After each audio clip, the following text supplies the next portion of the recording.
दोस्तों, पांचवा चरण आते आते तो पहले ही साफ हो गया था कि मोदी जी हांफने लगे, शाह बाबू हांफने लगे, बीजेपी से लेकर उनके घटक दल यानी एनडीए के तमाम सहयोगी हांफने लगे हैं। लेकिन हालत क्या हो गई है कि कल तक जो मुसलमान मांस मछली मंगलसूत्र कर रहे थे वो मुजरा पर तक उतर आए।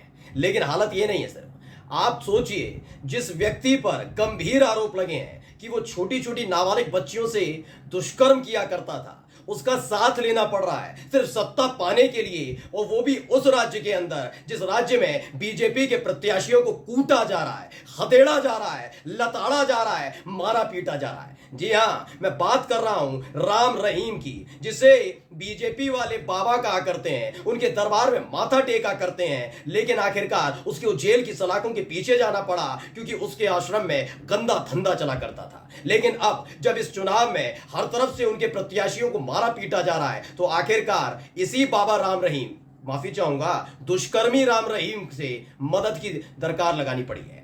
छठे और सातवें चरण में कैसे भी करके बीजेपी चाहती है कि जो 5 चरणों में खोया है कुछ ना कुछ पा लिया जाए, और ऐसे बलात्कारियों के दरबार में माथा टेक रही है बीजेपी। नमस्कार, मैं हूं प्रज्वल गौतम और आप देख रहे हैं टाइम्स एक्सप्रेस।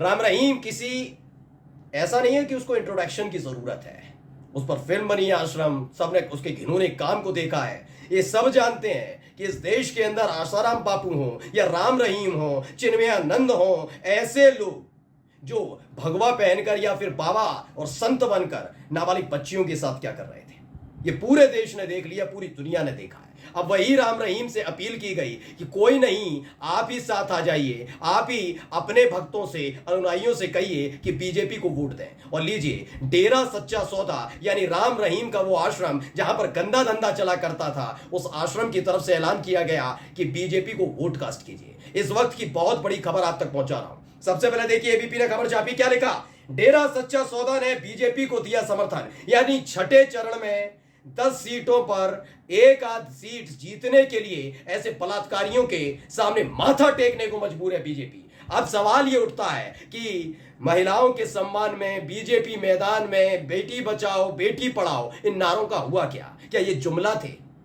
10 बरस तक हमारे देश के हाकिम लगातार हर 15 अगस्त और 26 जनवरी को लाल किले की प्राचीर पर खड़े होकर ऐसे ही जुमले फेंका करते थे। लेकिन आज साबित कर दिया है इन्हें महिलाओं के सम्मान से कोई लेना देना नहीं। सत्ता पाने की लालच और इतनी ज्यादा जद्दोजहद है कि ये बलात्कारियों का समर्थन लेने से भी पीछे नहीं हटते हैं। राम रहीम की तरफ से ऐलान किया गया है। पूरी खबर मैं आपको दिखाने जा रहा हूं, दीजिए पढ़िए।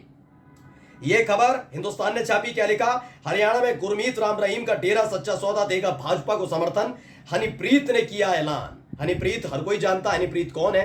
हनीप्रीत राम रहीम की बेहद खासम खास शिष्या के तौर पर, वैसे उसे बेटी बताया करते थे, लेकिन बाद में तमाम न्यूज चैनल ने बताया असलियत में हनीप्रीत राम रहीम के लिए क्या है, मैं जिक्र यहां नहीं करूंगा।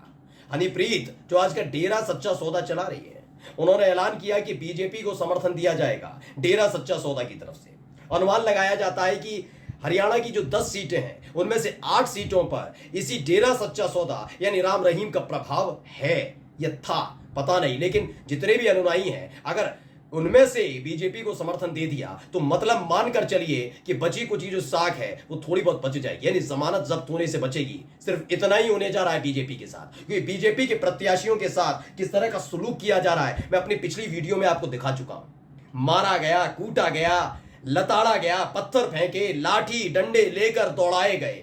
सोचिए, हरियाणा में बीजेपी की सरकार है, फिर भी बीजेपी के प्रत्याशियों को वहां का पुलिस, वहां का प्रशासन, वहां की सरकार बचा नहीं पा रही। क्यों? क्योंकि किसान खासे नाराज चल रहे हैं।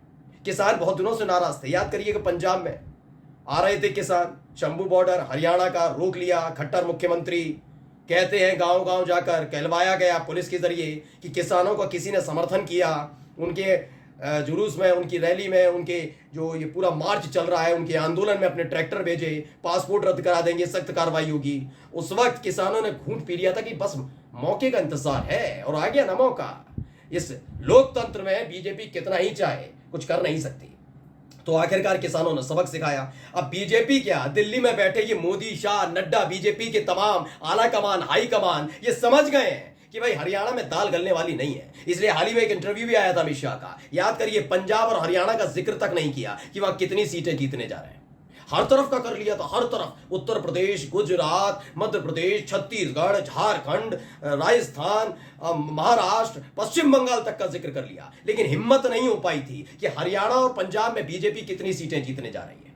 अब ऐसे में क्या किया, बीजेपी को डेरा सच्चा सौदा के सामने माथा टेकना पड़ा है। खबर पढ़कर बता रहा हूं, देखिए आज तक ने भी खबर छापी, गुरमीत राम रहीम के डेरा सच्चा सौदा ने किया बीजेपी का समर्थन, वोटिंग से एक दिन पहले ऐलान। खबर क्या है पूरी थोड़ी पढ़कर बताऊं। गुरमीत राम रहीम के सिरसा स्थित डेरा सच्चा सौदा ने हरियाणा में आगामी लोकसभा चुनाव में भाजपा के समर्थन का ऐलान किया है। चुनाव प्रचार खत्म होने के बाद आज डेरा सच्चा सौदा ने 15 सदस्यीय कमेटी को चुनाव ड्यूटी के लिए नियुक्त कर दिया। बता दें कि हरियाणा की सभी 10 सीटों यानी कि अंबाला, कुरुक्षेत्र, सिरसा, हिसार, करनाल, सोनीपत, रोहतक, भिवानी, महेंद्रगढ़, गुड़गांव और फरीदाबाद में शनिवार को 25 मई को मतदान होगा। इन्होंने ये कर तो लिया, लेकिन इनको लगा कि भाई किसी को पता नहीं चलेगा, और पता लग गया ना, आ गया सबके सामने कि इन्हें सत्ता की जरूरत है। महिलाओं की अस्मत लुटती है तो लुटने दो। यानी सोचिए, जो पिछले साल भयावह वीडियो मणिपुर से निकल कर आई, वही मणिपुर जहां पर बीजेपी की सरकार है, मोदी जी का हलक सूख गया था, संसद के अंदर घुस नहीं पाए थे। बीजेपी इस हैवानियत वाली वीडियो पर बोल नहीं रही थी, बल्कि बचाव कर रही थी। ये टाइमिंग कैसी है, ये एकदम जैसी संसद सत्र शुरू हुआ उससे एक दिन पहले ये वीडियो कैसे सामने आ गई।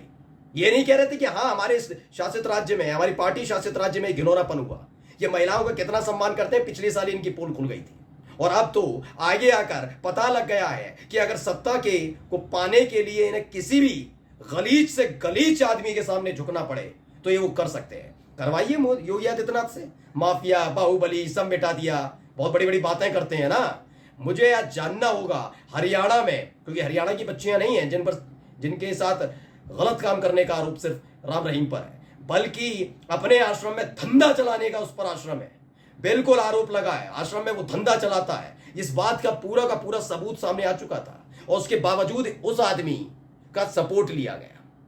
खैर, इनका तो इतिहास है, चिन्मयानंद कौन भूल सकता है, कौन भूल सकता है आसाराम बापू जिनके सामने नतमस्तक थे खुद मोदी, खुद राजनाथ सिंह जाते थे। कौन भूल सकता है राम रहीम, जब बीजेपी को जरूरत पड़ी हरियाणा में इसके सामने माथा टेका गया, और अब उसी राम रहीम के आगे फिर माथा टेका गया है, क्योंकि इनको पता है हरियाणा में इनकी ताल गलने वाली नहीं है।